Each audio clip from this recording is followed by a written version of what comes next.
तर मिओसिस ही दुसऱ्या प्रकारची सेल डिव्हिजन आहे, ती आपण नीट समजून घेऊया. ती होतं कुठे? मिओसिस गोनॅड्स म्हणजे रिप्रोडक्टिव्ह ग्लँड्स मध्ये होतं. आपण बघितलं मायटोसिस आणि मिओसिस या दोन प्रकारच्या सेल डिव्हिजन आहेत आणि त्याच्यामध्ये मायटोसिस जे आहे ते सोमॅटिक सेल्स आणि स्टेम सेल्स नव्हतं, व्हेरॅज मिओसिसनी सेल डिव्हिजन कुठे होते? Reproductive cells. तर ह्या रिप्रोडक्टिव्ह सेल्स असतात गोनॅड्समध्ये. तर ते गोनॅड्स नीट समजून घेऊया. पुरुषांच्या गोनॅड्सना टेस्टिस म्हणतात, बायकांच्या गोनॅड्सना ओव्हरी म्हणतात. Testis for males, ovaries for females. In gonads there are germ cells. आता ह्या दोघांनाही जर्म सेल्स म्हणतात आणि त्या पुरुषांच्या जर्म सेल्स असतात त्या स्पर्मोसाइट असतात, बायकांच्या जर्म सेल्स असतात त्या ओव्हूसाइट असतात. या वेगळ्या स्पेशल टाईप ऑफ सेल्स असतात ज्याच्यामुळे बाळाचा जन्म होतो. ओके, तर ही नावं लक्षात ठेवण्याची काय गरज नाही, पण गोनॅड्समध्ये special type of germ cells असतात पुरुषांच्या आणि बायकांच्या, हे लक्षात ठेवायचं. ओके, आणि ह्या जर्म सेल्सची डिव्हिजन आहे ती मिओसिस आहे. आणि पुरुषांच्या जर्म सेलचं मिओसिस केल्यामुळे स्पर्म्स प्रोड्यूस होतात, बायकांच्या सेलचं मिओसिस केल्यामुळे एग सेल्स होतात. Germ cells will undergo meiosis and make gametes, sperm of eggs. आता ही जर्म सेल्स असतात त्या 2N असतात. 2N म्हणजे काय? या सेलमध्ये जे क्रोमोसोम्स असतात ते पेअरमध्ये असतात. 46 क्रोमोसोम ह्याच्यात, 46 क्रोमोसोम्स ह्याच्यात. पण मिओसिस झाल्यावरती जे स्पर्म होतं त्याच्यामध्ये 23 क्रोमोसोम्सच असतात, एक्झॅक्टली हाफ असतात. आणि हाफ क्रोमोसोम्स म्हणजे N क्रोमोसोम्सवाल्या सेल्सना हॅप्लॉइड म्हणतात, 2N क्रोमोसोमवाले सेल्सना डिप्लॉइड म्हणतात.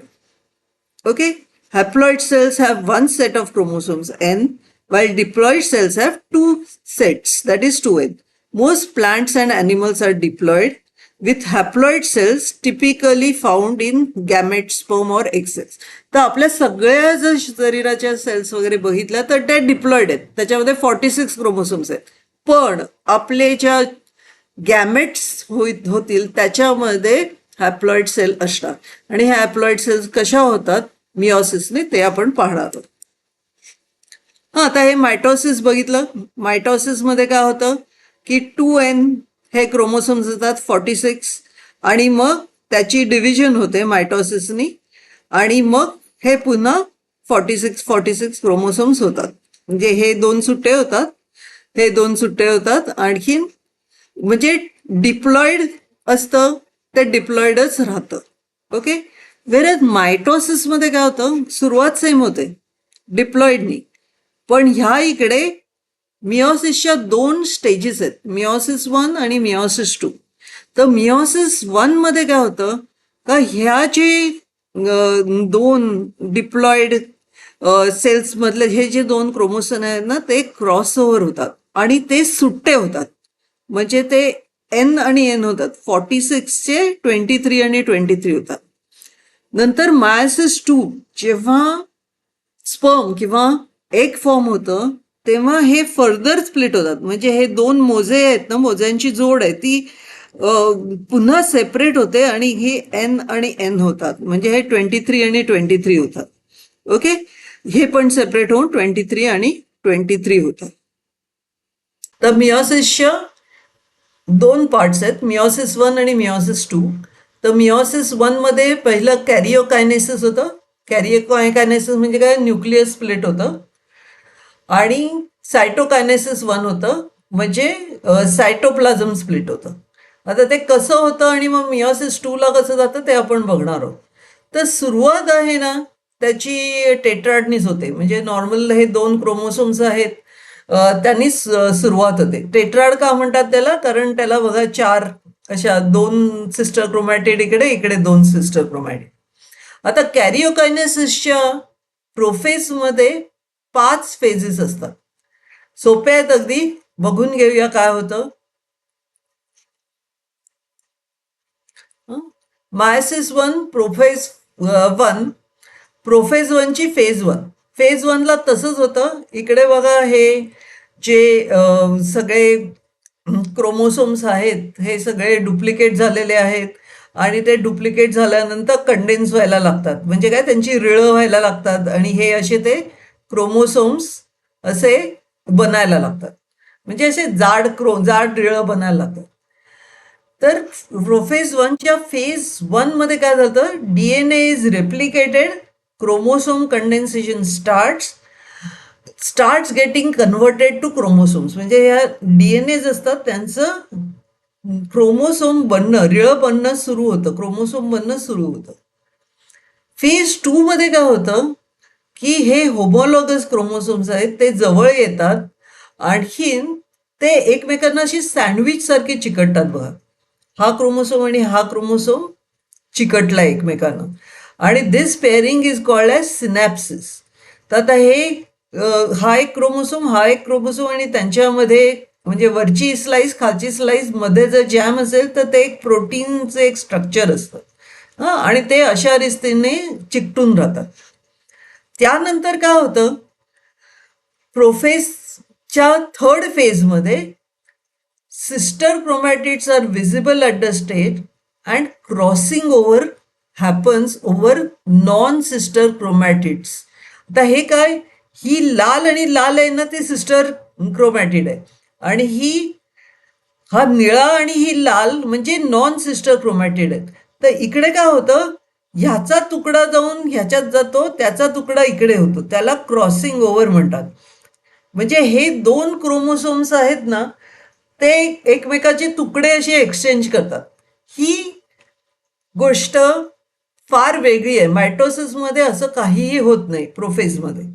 ओके, आणि इथे त्यामुळे आई आणि वडिलांचे कॅरेक्टर्स आहेत, हे बघा, एक क्रोमोसोम आईकडचा असतो, एक वडिलांचा असतो. तर हे जे क्रॉसओव्हर होतं ना, त्यामुळे मुलांचे क्रोमोसोम्स आहेत ना ते एक्झॅक्टली आई वडिलांसारखे नसतात आणि त्यांच्यामध्ये व्हेरिएशन असतं. आणि नॉन सिस्टर क्रोमॅटिड म्हणजे काय, वडिलांचा क्रोमॅटिड आणि आईचा क्रोमॅटिड, ह्या दोन क्रोमॅटिड मध्ये क्रॉसिंग ओव्हर होणं. Crossing over causes x structure, त्याला चाइझमा म्हणतात. हे जे क्रॉस ओव्हर होतात आणि जे स्ट्रक्चर होतं ना त्याला काइझमा म्हणतात. हे जे इकडे एक्स झालेलं आहे त्याला काइझमा म्हणतात. Crossing over X structure at the place of exchange is called काइझमा.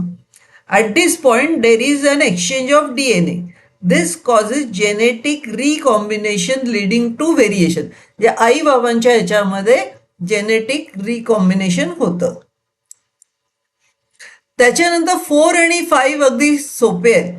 हे एकत्र झालेले असतात 4च्या एंडला, मग हळूहळू ते एकमेकांपासून दूर व्हायला लागतात.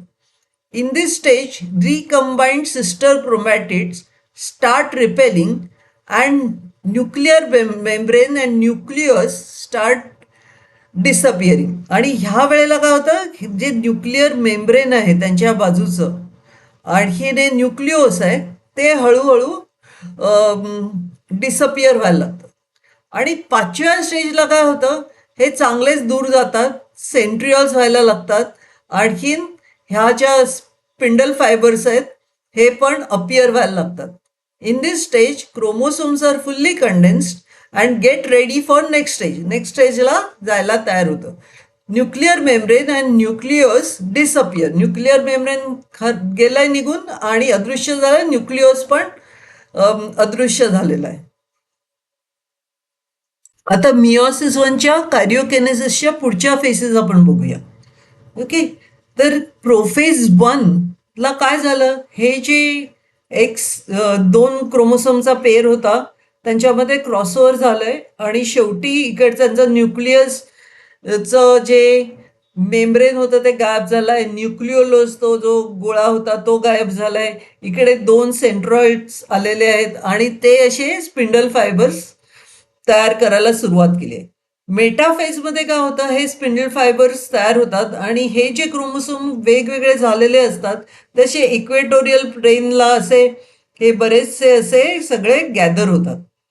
ओके, आणि हे जे स्पिंडल फायबर्स आहेत, प्रोटीनचे मी म्हटलं धागे आहेत सेंट्रिओलमधून निघणारे, हे बरोबर त्यांच्या सेंट्रॉइलला जाऊन मिळतात.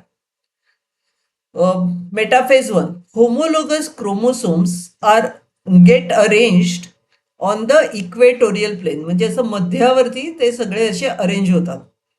अशी सगळी विमानासारखी अशी दिसतात.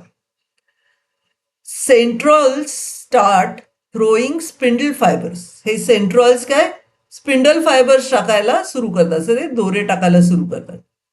दे get attach to the centromere of the chromosomes. आणि हे जे दोरे आहेत हे ते सेंट्रोमीरला जाऊन पकडतात. आता ही इकडे झाली मेटाफेज 1. अॅनाफेज मध्ये काय होतं, हे जे दोरे आहेत ही ह्यांना धरून इकडे खेचायला लागतात. हे दोरे काय करतात, स्वतःच्या बाजूला, सेंट्रॉलच्या बाजूला, म्हणजे एक वर खेचतो एक खाली खेचतो असं समजा. अॅनाफेज 1 मध्ये centrioles start pulling chromosomes in opposite direction. Homologous chromosomes separate while sister chromatids are joined at the centromeres. म्हणजे हे एक्सच राहिलेले आहेत, ह्यांचे तुकडे नाही झालेले. हा अख्खाच्या अख्खा एक्स क्रोमोसोम खाली जातो, एक क्रोमोसोम खाली जातो, दुसरा क्रोमोसोम वरती जातो.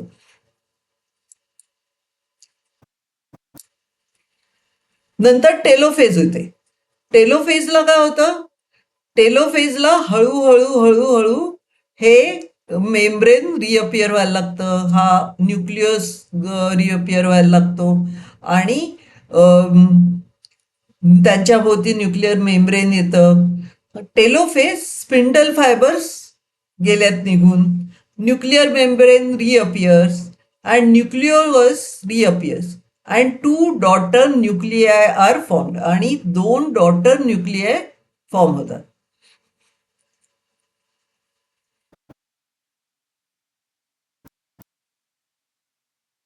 टेलोफेज नंतर काय होतं, हे बघा, चांगले छान 2 डॉटर न्यूक्लियाय फॉर्म झाले, स्पिंडल फायबर्स निघून गेले, nuclear membrane nucleus reappear, 2 daughter nuclei are form.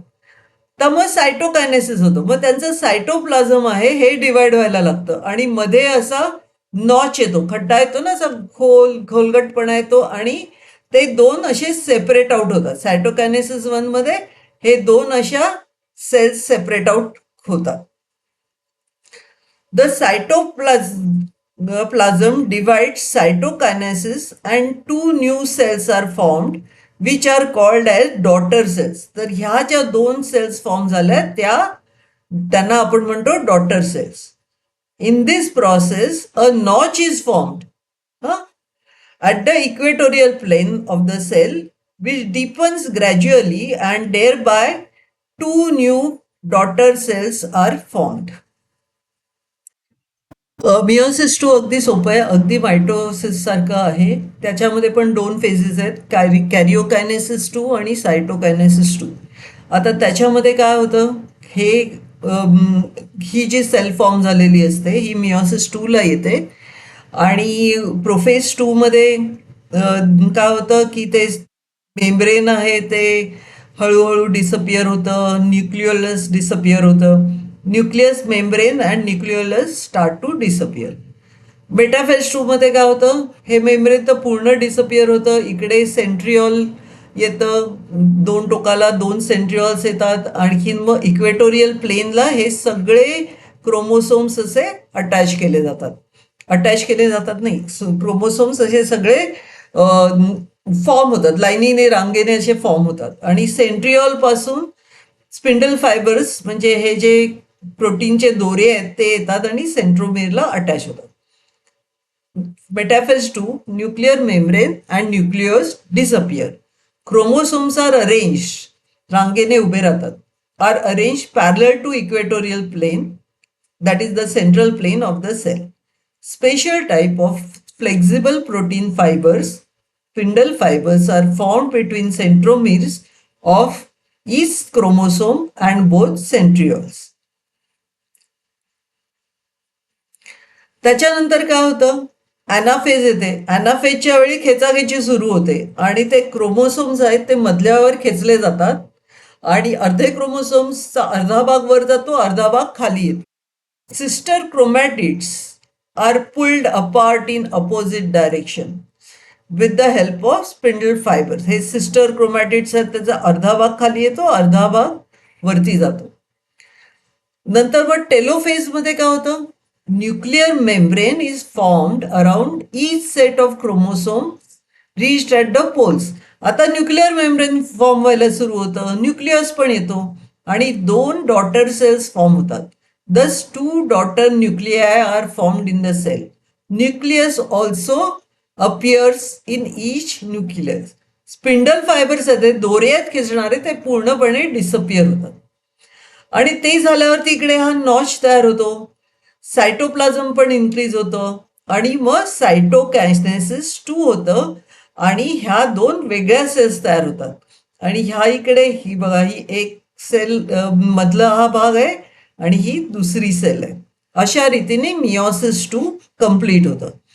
तर म्हणजे मिओसिसची आपण उजळणी केली तर काय होतं, मिओसिस कुठे होतं, जर्म सेल्समध्ये होतं. जर्म सेलमध्ये सुरुवातीला सिस्टर क्रोमॅटिड्स हे असतात, डायप्लॉइड असतात, म्हणजे टोटल 46 क्रोमोसोम्स असतात एक्स टाईपचे. ओके. मग त्यांचं मिओसिस 1च्या एंडला सेपरेशन होतं. पण ते सेपरेशन होतं ते कसं होतं, त्यावेळी क्रॉसओव्हर झालेलं असतं आणि हे 23 असे सेपरेट होतात. बरोबर. आणि मग प्रत्येक जो क्रोमोसोम आहे त्याचं आणि मिओसिस 2 मध्ये सेपरेशन होतं आणि हे 2 क्रोमॅटिडच्या ऐवजी सिंगल क्रोमोसोम होतो आणि 23 होतं. म्हणजे मिओसिस 1ला हे क्रोमोसोमचं सेपरेशन आहे, एक्सवाल्या क्रोमोसोमचं सेपरेशन आहे आणि मिओसिस 2ला हे एक्सचे म्हणजे हे मोजाचे पेयर असतात सॉक्सचे, तर हे प्रत्येक मोजा सेपरेट होतो. Okay, that is how meiosis gets completed.